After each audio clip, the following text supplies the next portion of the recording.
264واں دن پاک کلام میں سے پڑھیں گے امثال کی کتاب، اس کا 23واں باب، 10ویں آیت سے لے کر 18ویں آیت تک۔ قدیم حدود کو نہ سرکا اور یتیموں کے کھیتوں میں دخل نہ کر، کیونکہ ان کا رہائی بخشنے والا زبردست ہے، وہ خود ہی تیرے خلاف ان کی وکالت کرے گا۔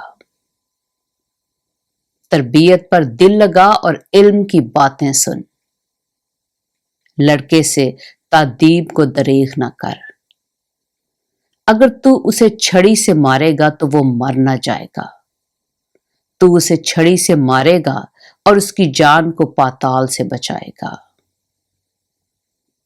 اے میرے بیٹے، اگر تو دانا دل ہے تو میرا دل، ہاں میرا دل خوش ہوگا، اور جب تیرے لبوں سے سچی باتیں نکلیں گی تو میرا دل شادمان ہوگا۔